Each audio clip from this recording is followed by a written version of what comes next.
Alhamdulillahi Rabbil Alamin. Allahumma salli wa sallim mubarik ala Muhammad wa ala ali Muhammad. Allahumma anfa'na bima 'allamtana wa 'allimna ma yanfa'una wa zidna ilma wa barik lana fi ilmina warzuqna al-ikhlasa fil qawli wal 'amali kamila wa 'ilman nafi'an la yunsa wa tawfiqan daima wa sihhatan wa yaqinan wa afiyah. Allahumma iftah lana kulla khair, Allahumma kfina bihalalika an haramik wa aghnina bifadlika amman siwaka, amin ya rabbal alamin.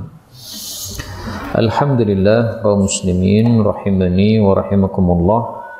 Kita lanjutkan pengajian kitab Al-Jami'us Shaghir karya Al-Imam As-Suyuti, dan kita membahas pada bab yang dimulai dengan kana yang disebut sebagai syama'il syarifah, yaitu tentang kepribadian Rasulullah sallallahu alaihi wasallam.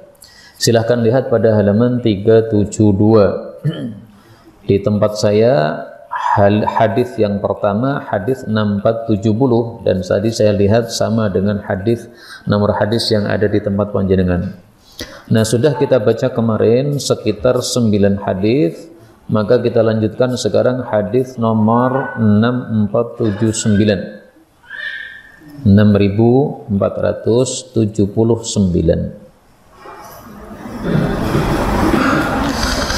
Sabar ya. Iya. 6479. Qala al-muallif rahimahullahu ta'ala wa nafa'ana bihi wa bi'ulumihi fid dharain amin.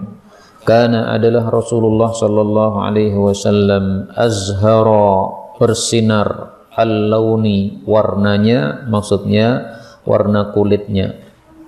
Ka'anna seolah-olah araqahu, keringatnya itu al-lu'lu'u, mutiara.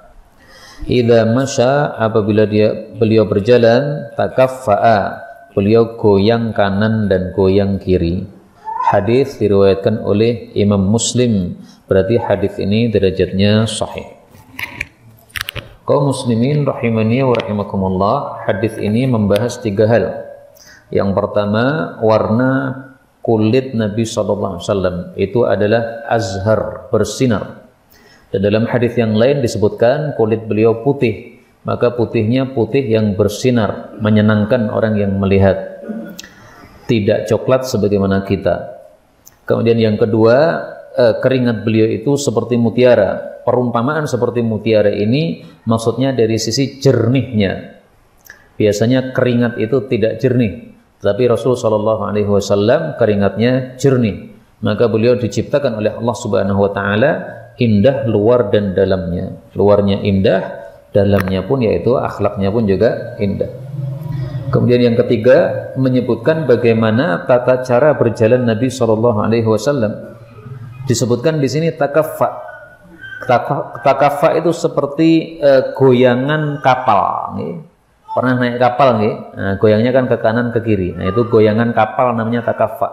Nah, kalau beliau berjalan juga goyang seperti itu. Nah, goyangnya ini menurut hadis-hadis yang lain maksudnya karena cepatnya berjalan. Jadi ringkasnya, cara berjalan Nabi itu menunjukkan orang yang semangat, orang yang giat, tidak orang yang lentur atau orang yang malas-malas begitu. Maka goyang di sini jangan dibayangkan seperti orang yang jalannya sombong, goyang kanan, goyang kiri, bukan begitu ya. Ini gambaran saja bahwa beliau semangat jalannya sehingga guncangannya seperti guncangan kapal begitu, ke kanan dan ke kiri.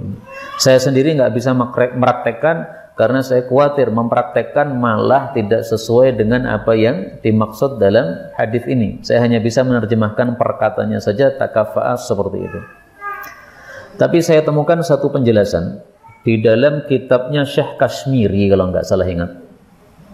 Dia mengatakan, guru kami Syekh Kashmiri itu ketika menjelaskan hadis ini beliau praktekkan betul-betul di hadapan murid-muridnya, berjalan sesuai apa yang disebutkan dalam hadis ini. Maka semua muridnya merasa takjub, oh ternyata cara berjalan Nabi seindah itu. Nah, karena saya tidak pernah ketemu dengan Syekh Kashmiri, maka saya tidak bisa mempraktekkannya. Dan di masa Syekh Kashmiri itu belum ada video, belum ada YouTube dan sebagainya, sehingga prakteknya pun juga kita tidak bisa melihatnya dengan mata nyata.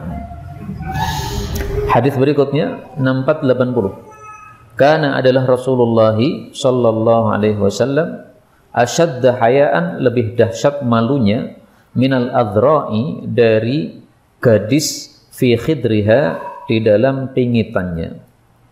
Hadis muttafaqun alaih, berarti sahih pada peringkat yang pertama. Yang disebut pingitan itu adalah kamar di mana perempuan disuruh untuk berada di situ, dan ini adatnya orang-orang Arab ketika menyuruh anak-anak gadis perempuan yang belum menikah untuk berada di dalam kamar, nggak keluar-keluar. Kapan wanita ini boleh keluar? Ketika sudah memiliki suami, baru boleh keluar. Kapan dia disuruh untuk keluar? Ketika ada yang melamar dia. Maka ketika ada yang melamar dia, maka wanita ini disuruh keluar supaya dinazar oleh orang yang melamarnya. Tapi hari-hari dia berada dalam kamar tadi, tidak boleh keluar karena dia disuruh untuk menjaga diri, tidak pamer kecantikan sebagaimana di masa sekarang. Nah, maka hadis ini menunjukkan bahwa al-haya atau sifat malu ini termasuk sifat yang dimiliki oleh baginda Rasulullah sallallahu alaihi wasallam. Contoh sifat malunya Nabi, satu, beliau kalau diminta sesuatu tidak pernah menolak. Beliau malu untuk mengatakan tidak, itu malu. Salah satu sifat malunya Nabi sallallahu alaihi wasallam, beliau ketika ditanya oleh seorang wanita bagaimana cara membersihkan darah haid, maka beliau menyebutkan dengan bahasa yang tidak vulgar. Nah, dengan bahasa yang tidak vulgar ini si wanita belum jelas lagi. Maka Rasulullah menutupkan wajahnya, tangannya pada wajahnya sambil mengucapkan subhanallah. Saking malunya Nabi sallallahu alaihi wasallam. Maka bicara vulgar itu tidak sepantasnya untuk dilakukan di muka umum seperti ini. Ini menunjukkan ketidakmaluan orang yang bicara tersebut. Nah, untuk malu ini ada hadis-hadis yang menunjukkan fadilahnya secara khusus. Misalnya, Rasul sallallahu alaihi wasallam bersabda, "Innal haya'a, sesungguhnya malu, wal iman, dan iman, qurina jami'an, digandengkan bersama-sama. Fa idza rufi'a, apabila sudah diangkat ahaduhuma, salah satu dari keduanya, rufi'al akhar, berarti diangkat juga yang lain." Jadi orang kalau punya iman pasti punya malu. Tidak punya malu berarti tidak punya iman. Karena ini dua gandengan. Ini hadis diriwayatkan oleh Imam Hakim, derajatnya sahih. Dan Rasul sallallahu alaihi wasallam juga bersabda bahwa malu itu sebagian dari iman. Wal haya'u syu'batun minal iman. Al imanu bid'un wa sab'una syu'bah. Iman itu 70 sekian cabang. Yang paling utamanya adalah la ilaha illallah, dan paling rendahnya adalah menyingkirkan gangguan dari jalan, dan malu itu adalah satu cabang dari iman. Artinya orang yang mengucapkan la ilaha illallah imannya tambah. Orang yang malu imannya tambah. Orang yang menyingkirkan gangguan dari jalan imannya tambah. Nah, yang paling atas ini tahlil, paling bawah ini menyingkirkan gangguan dari jalan. Makanya para ulama mengusulkan kalau kita nemu gangguan dari jalan, singkirkan dengan mengucapkan la ilaha illallah. Sehingga kita gabungkan antara cabang yang paling atas dengan cabang yang paling bawah. Kemudian hadis berikutnya 6481. Karena adalah Rasulullah sallallahu alaihi wasallam asbaron nasi, paling sabarnya manusia, ala aqdharin nasi, terhadap kotoran-kotoran manusia. Itu makna harfiah dari aqdhar. Yang dimaksud kotoran manusia ini adalah tingkah-tingkah jelek manusia. Hadis ini secara derajat diperselisihkan. Kalau kata Suyuti di situ ditulis sahih. Ada tanda sahihnya enggak situ? Ada nggih? Tapi kata Syekh Albani ini hadisnya dhaif. Untuk hadis-hadis yang dhaif, saya punya kebiasaan ngasih tanda. Nah, di kitab yang saya buka ini tandanya adalah ini ada garis bawahnya. Maka semua hadis-hadis yang didhaifkan oleh Syekh Albani meskipun disahihkan oleh Imam Suyuti, saya kasih tanda garis bawah ini sebagai tanda. Kalau di kitab kertas biasanya saya kasih tanda stabilo. Maka hadis-hadis yang dhaif saya kasih tanda stabilo merah pada nomornya untuk tanda bahwa hadisnya dhaif. Tapi ingat, tidak semua hadis dhaif itu isinya salah. Ini termasuk hadis dhaif yang isinya benar. Manusia paling sabar terhadap tingkah jelek manusia adalah Nabi Muhammad sallallahu alaihi wasallam. Kenapa beliau paling sabar? Karena diberi kesabaran oleh Allah. Dalam Al-Quran Allah sebutkan hal itu. Bisa dilihat pada surat An-Nahl ayat 127. Allah katakan, wasbir, sabarlah kamu wahai Nabi, wa ma sabruka, dan tidaklah kesabaranmu itu illa billah, kecuali dengan sebab pertolongan Allah. Jadi manusia hukum asalnya nggak bisa sabar. Kapan bisa sabar? Kalau ada pertolongan dari Allah Subhanahu wa ta'ala. Karena itu di dalam Quran kita sudah diajari oleh Allah doa sabar. Gimana Pak? Rabbana afrigh alaina sabra. Disebutkan oleh Allah 2 kali dalam Quran. 1 surat Al-Baqarah ayat 250. Ini doanya tentara-tentara Talut. Rabbana afrigh alaina sabra. Yang kedua surat Al-A'raf ayat 126. Ini doanya tukang sihir yang sudah masuk Islam mengikuti Nabi Musa. Rabbana afrigh alaina sabra. Ya Allah, tuangkanlah kepada kami sabar. Kenapa kita minta sabar? Karena tidak akan mungkin kita bisa sabar tanpa ditolong oleh Allah Subhanahu wa ta'ala. Waalaikumsalam. Jadi kalau kita ingin meniru Nabi SAW, maka hendaklah tingkah-tingkah kotor manusia disikapi dengan sabar. Termasuk tingkah kotor manusia adalah ketika mereka mendolimi kehormatan kita. Panjenengan dituduh, nah itu termasuk aqdharin nas, sabarlah. Nggak usah dilayani, nggak usah dibalas, nggak usah ditanggapi. Maka saya paling tidak suka orang dituduh kemudian membalas. Kenapa? Karena kalau engkau membalas, pahala yang semestinya engkau dapatkan itu jadi hilang. Tapi kalau kita diam saja tidak membalas, maka pahala itu kita dapatkan. Karena itu dulu ketika ada tuduhan kepada saya bilang ke teman-teman Al-Islam TV, kalian mau nanggapi silahkan, tapi saya tidak mau nanggapi. Kenapa? Karena saya merasa tidak melakukan itu hanya tuduhan. Saya cukup serahkan kepada Allah yang sudah menuduh orang itu, cukup selesai. Karena orang itu menuduh, ya yang menakdirkan begitu Allah, sehingga cukup laporkan kepada Allah Subhanahu wa ta'ala. Hadis berikutnya 6482. Kana adalah Rasulullah sallallahu alaihi wasallam aflaja, renggang, as-saniyataini, kedua gigi serinya. Idza takallama, jika beliau berbicara, ri'a, terlihat, kan nuri, seperti sinar, yakhruju, yang keluar, mimbaini, dari antara, thanayahu, gigi-gigi seri beliau. Hadis ini derajatnya juga diperselisihkan. Kata Suyuti sahih, kata Albani dhaif. Hadis ini membahas 2 hal. Yang pertama, gigi Nabi SAW renggang. Tapi jangan bayangkan renggang yang jelek. Tapi bayangkanlah renggang yang baik, yaitu yang tidak tumpuk-tumpuk antara satu gigi dengan gigi yang lain. Karena Allah ciptakan Nabi Muhammad SAW sangat indah, luar dalam. Yang kedua, hadis ini membahas tentang sinar yang muncul dari gigi-gigi Nabi SAW. Ini karena giginya yang sangat bersih. Maka Rasulullah tidak seperti rata-rata orang. Rata-rata orang ya giginya lama-kelamaan akan agak kotor, agak kuning begitu.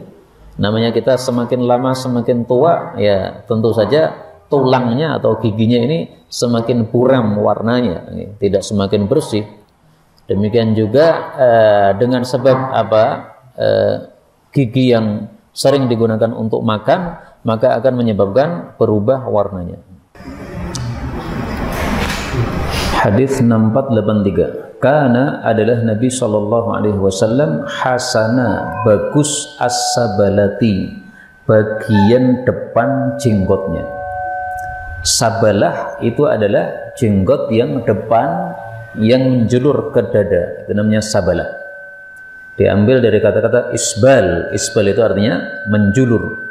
Nah, maka sabalah ini jenggot yang turun ke bawah, yang menjulur di depan dadanya, atau jenggot bagian depannya. Ini menunjukkan apa? Rasul Shallallahu Alaihi Wasallam itu orangnya rapi, sehingga jenggotnya beliau rapikan. Cara merapikan jenggot yang pertama adalah dengan disisir. Sebagaimana rambut kepala ini perlu disisir, maka rambutnya jenggot ini juga perlu disisir. Terutama orang-orang yang jenggotnya banyak seperti orang Arab. Nah, kalau jenggotnya dikit-dikit kayak kita orang Jawa, cukup dipegangi dengan tangan, ini sudah rapi. Yang kedua, dirapikan dengan cara digunting yang tidak rapi. Karena itu oleh para ulama, tahdzibul lihyah, yang artinya merapikan jenggot, itu diperbolehkan. Kan ada larangan kan untuk memotong jenggot kan, tapi khusus untuk niatan tahdzib atau merapikan maka boleh. Jadi jenggot yang kita lihat misalnya lari ke sana lari ke sini, menyebabkan orang jadi ketawa melihatnya, nah, maka boleh untuk kita potong. Tapi jenggot yang biasa begini jangan dipotong, karena jenggot ini adalah perbedaan antara laki dengan perempuan. Maka kalau laki-laki jenggotnya dikepras habis, itu bisa dikatakan menyerupai para perempuan. Maka Imam Malik mengatakan, siapa yang menghabisi jenggotnya berarti dia sudah mutilasi. Mutilasi itu motong anggota tubuhnya sendiri. Ini jenggotnya anggota tubuhmu sendiri, jangan dipotong, biarkan panjang. Aisyah mengatakan, Allahu jammala ar-rijala bil-liha. Allah sudah menggantengkan kaum laki-laki dengan jenggot. Nah, maka jenggot ini ciri kegantengan seseorang. Orang tanpa jenggot berarti orang ganteng. Ada jenggotnya begini, nah berarti ganteng. Semakin banyak jenggotnya, semakin apa? Ganteng. Ini kata Aisyah radhiyallahu anha. Dan laki-laki itu karena sudah dihiasi oleh Allah dengan jenggot, maka tidak perlu pakai perhiasan lagi. Perempuan belum dihiasi oleh Allah dengan perhiasan yang langsung dari Allah, makanya perlu nambahi perhiasan anting-anting, perlu nambahi kalung, perlu nambahi cincin. Itu karena belum ada perhiasannya. Nah, laki-laki sudah dihiasi oleh Allah, nggak perlu nambah-nambahi lagi. Bahkan saking lengkapnya laki-laki harus ada bagian yang dipotong, saking lengkapnya itu. Hadis berikutnya 6484. Karena adalah khatamu. Khatam itu artinya adalah tanda an-nubuwati, kenabian, fi dhahrihi, pada punggung Nabi SAW, bad'atan, sepotong daging, nasyizatan, yang menonjol. Setiap nabi pasti memiliki tanda kenabian. Nah, tanda kenabian Nabi Muhammad SAW, di bagian punggung yang belakang itu ada satu daging yang tumbuh. Daging yang tumbuh ini bisa terlihat oleh mata dan bisa disentuh karena memang betul-betul menonjol.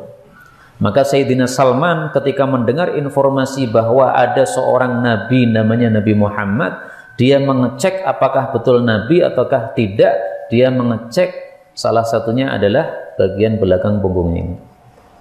Rasulullah mengetahui ini Salman ingin mengecek saya, maka Rasulullah singkapkan bagian punggungnya sengaja. Karena Rasulullah orang cerdas. Ada orang mendekati ingin melihat tanda kenabian, beliau paham, oh ini pengen melihat tanda kenabian saya. Dibuka oleh Nabi SAW, terlihat oleh Sayyidina Salman. Akhirnya Salman masuk Islam karena ada bukti kenabian Nabi Muhammad Sallallahu Alaihi Wasallam. Kemudian kata-kata khatam ini berbeda dengan kata-kata khatim.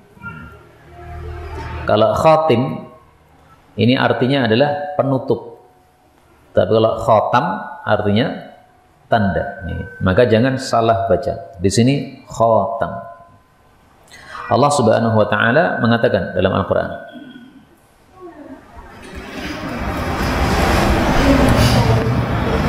Al-Ahzab ayat 40. Maka Muhammadun aba ahadim min rijalikum. Nabi Muhammad itu bukan bapaknya siapapun laki-laki yang ada di antara kalian. Walakin Rasulullah wa khatiman nabiyyin. Tapi dia adalah utusan Allah wa khatim, dan penutup an-nabiyyin, para nabi. Tapi di sini memang ada dua qiraah. Boleh dibaca khatam, boleh dibaca khatim. Khatam dan khatim artinya untuk ayat ini sama, yaitu penutup para nabi. Tapi kalau yang dimaksud di sini ini khatam yang artinya adalah tanda kenabian. 85. Kana Rasulullah sallallahu alaihi wasallam khatamuhu, kana adalah khatamuhu, tanda beliau itu ghuddatan, satu daging yang tumbuh, hamra, yang berwarna merah. Mithl, semisal, baydati, telur, al-hamamati, burung dara. Hadis ini membahas warna tanda kenabian, ya. Warnanya adalah hamra, merah. Maka ini berbeda dengan warna dari rata-rata kulit Nabi SAW. Kulitnya beliau putih, tapi untuk tanda kenabian ini ada kemerah-merahan, sehingga sangat tampak, ya. Menonjol bentuknya, kemudian warnanya pun juga berbeda, maka sangat tampak sekali. Adapun yang dimaksud mithlu baydah, seperti telur burung dara, ini maksudnya menunjukkan besarnya seberapa. Nah, bayangkan burung telur dara seperti itu. Jadi tidak gede banget, tapi juga tidak kecil banget. Pernah lihat telur burung dara, Pak? Pernah. Nah, bayangkan seperti itu. Itu besarnya. Nanti kalau ada hadis yang lain mengatakan besar yang lain, itu karena bisa diserupakan dengan benda-benda yang lain. Dalam hadis yang lain diserupakan mithlu zirril hajalah.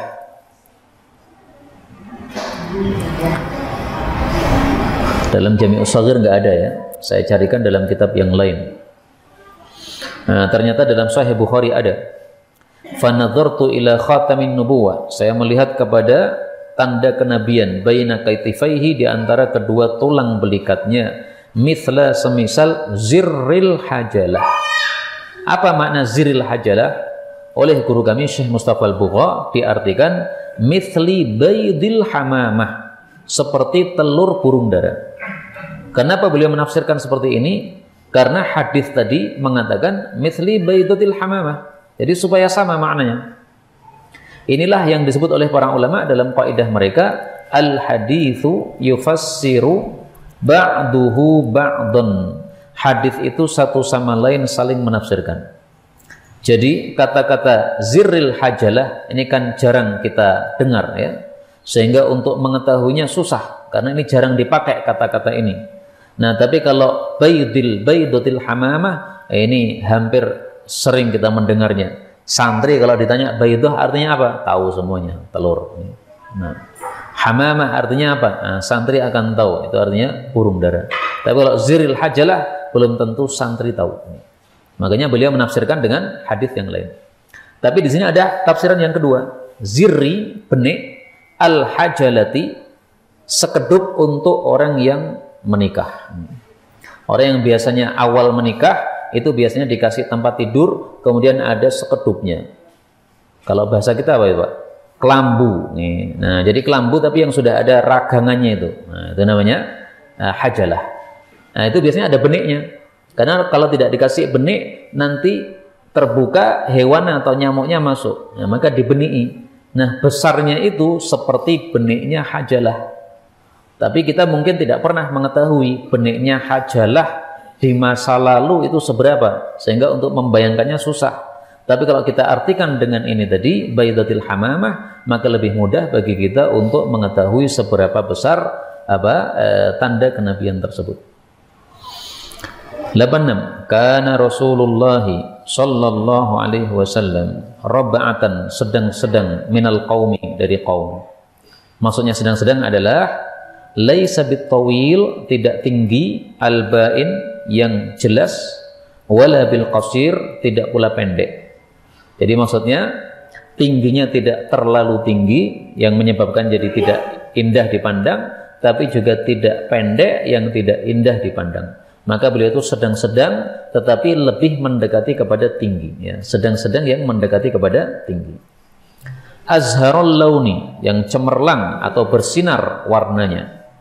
Laisa, tidaklah, bil abyadi, putih, al amhaqi, yang pucat, wala, dan tidak pula bil adami, coklat. Putih pucat itu seperti putihnya orang-orang Eropa. Adapun putihnya orang-orang Arab itu putih yang kemerahan, maka putihnya indah, tidak putih pucat.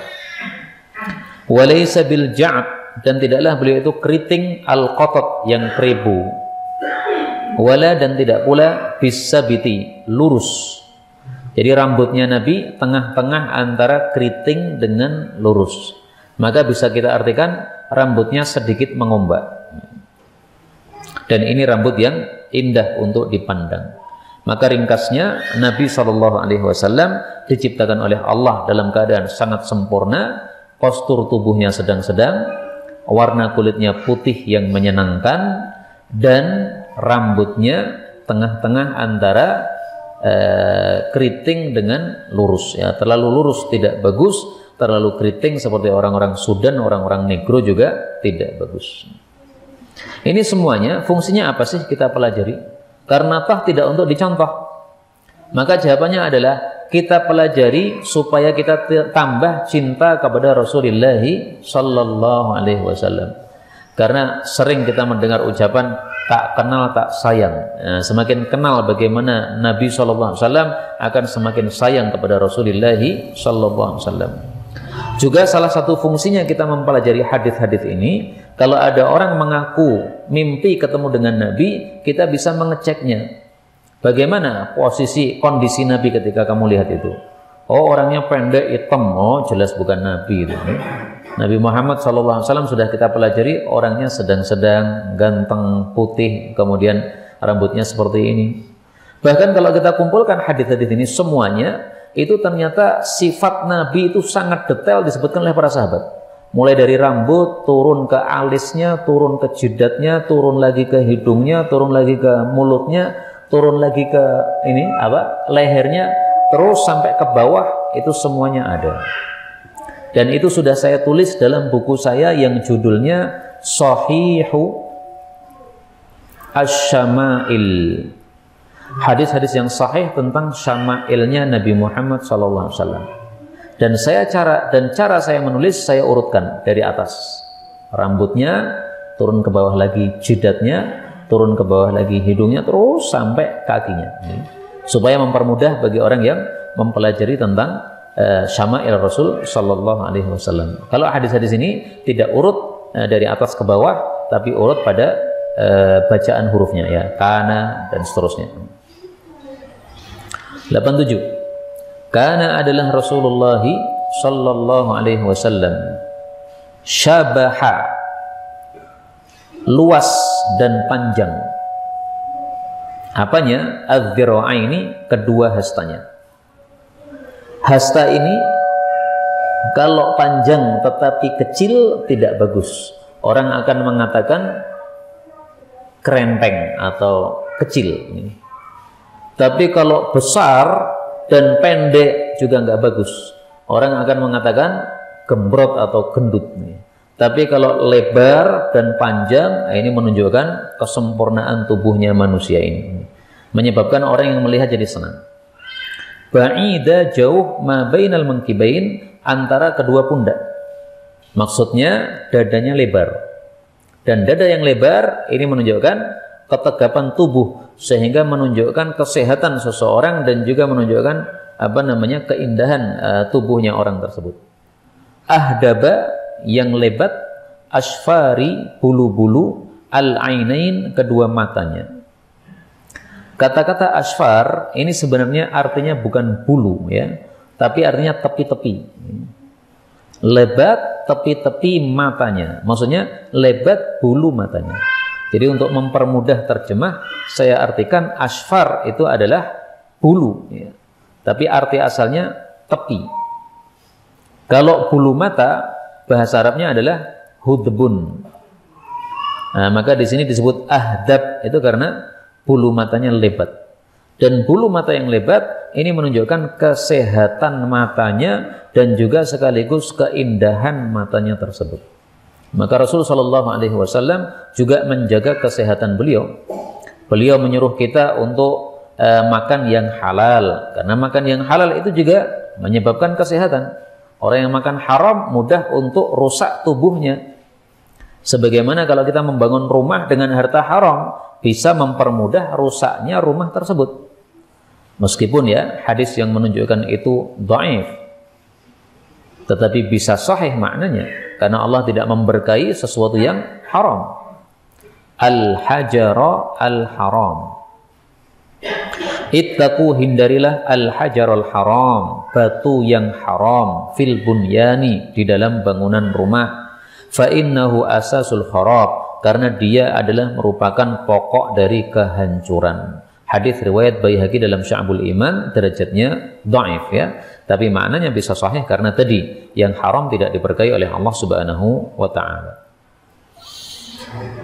88. Kana Rasulullah sallallahu alaihi wasallam sya'ruhu, rambutnya, duna, di bawah, al-jummah. Jummah itu rambut yang sampai ke pundak, itu namanya jummah. Wa fauqa, dan di atas, al-wafrah. Wafrah itu rambut yang sampai ke cuping telinga. Jadi maksudnya rambutnya Nabi tidak terlalu pendek sampai cuping telinga, tapi juga tidak terlalu panjang sampai pundak, tapi tengah-tengah antara keduanya. Maksud hadis ini adalah paling seringnya rambut Nabi seperti itu. Kalau kita kan seringnya pendek sekali nih, sampai ke cuping telinga. Ini adatnya orang Indonesia. Kalau Nabi SAW seperti orang-orang Arab yang lain, adatnya agak panjangan begitu, sehingga biasanya lebih dari sini. Tapi semua ini pernah dilakukan Nabi. Nabi pernah rambutnya wafrah sampai cuping, pernah, seperti kita ini ya. Nabi pernah juga rambutnya jamak, yaitu sampai apa? Sampai pundak, pernah. Tapi paling sering sampai tengah-tengah ini. Jadi tengah-tengah antara wafrah dengan jummah ini, tengah-tengah antara keduanya. Nah seperti ini, apakah dikatakan sebagai sunnah Nabi? Tidak. Ini hanya adatul qaum, adat kaumnya Nabi SAW, orang Arab, adatnya seperti itu. Sehingga tidak bisa dikatakan termasuk sunnah Nabi adalah memanjangkan rambut sampai tengah-tengah antara wafrah dengan jummah. Enggak, ini adat orang Arab. Termasuk juga orang Arab punya kebiasaan pakai sorban. Maka sorban itu, pendapat yang saya pilih, bukan sunnah Nabi SAW. Tapi sorban itu dipakai oleh Nabi karena adatul qaum. Abu Jahal ya pakai sorban. Abu Lahab juga pakai sorban. Kenapa orang Arab pakai sorban? Karena mereka hidup di negara panas, sehingga perlu nutupi kepalanya dengan sorban. Tapi tentu saja kalau kita melakukan sesuatu yang dilakukan oleh Nabi dengan dasar cinta kepada Nabi, maka rasa cintanya ini ada pahala dari Allah. Kita baca hadis ini, kemudian pengen sekali seperti Nabi, mirip dengan Nabi SAW. Kenapa? Saking cintanya kepada Nabi, ada pahalanya. Pahalanya bukan karena rambutnya, tapi pahalanya karena cintanya tadi. Nah, maka adat kita orang Indonesia rambutnya seperti ini, panjangnya sampai ke cuping telinga, nggak ada masalah kita lanjutkan seperti ini. Nggak harus kita ubah menjadi seperti Rasulullah SAW. Kalau kita ubah seperti Rasulullah SAW, maka tidak ada nilai sunnahnya di rambut itu, nggak ada. Karena beliau melakukannya karena sebagai adat saja. 89. Karena adalah Nabi SAW, syaibuhu, ubannya itu nahwa sekitar ishrina sya'rah, 20 helai rambut. Hadis riwayat Tirmidzi sahih. Kata-kata sekitar 20 ini dijelaskan dalam hadis yang lain riwayat Tirmidzi dalam kitab Syama'il, yaitu 14 helai. Maka ini termasuk khususiyah Rasulullah sallallahu alaihi wasallam. Sudah tua, usia 63 tahun, tapi ubannya kalau diteliti itu hanya 14 helai. Kenapa ubannya Nabi hanya 14 helai? Karena orang Arab saking bencinya mereka kepada laki-laki yang beruban, sehingga kadang-kadang perempuan itu benci sama suaminya sendiri karena rambutnya sudah penuh dengan uban. Dianggap sudah tua renta, sudah lemah, sudah nggak bisa apa-apa. Nah, istri Nabi seandainya benci kepada Nabi karena melihat uban beliau banyak, maka mereka menjadi kafir karena benci kepada Nabi menyebabkan kafir. Nah, rahmat Allah kepada istri-istri Nabi, maka Allah pun membuat rambutnya Nabi ubannya enggak banyak.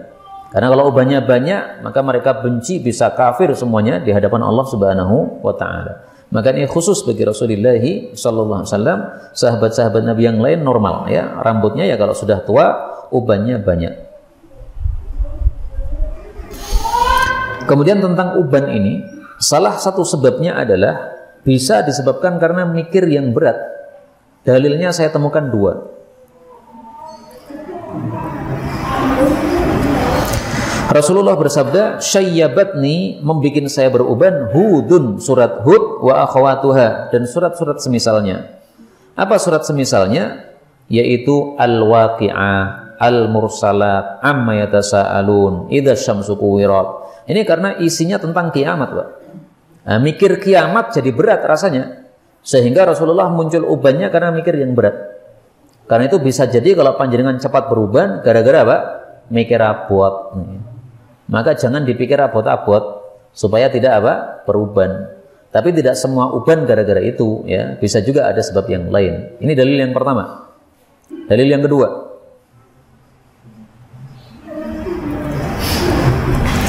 Doa yang dibaca oleh Nabi Dawud alaihi salatu wassalam.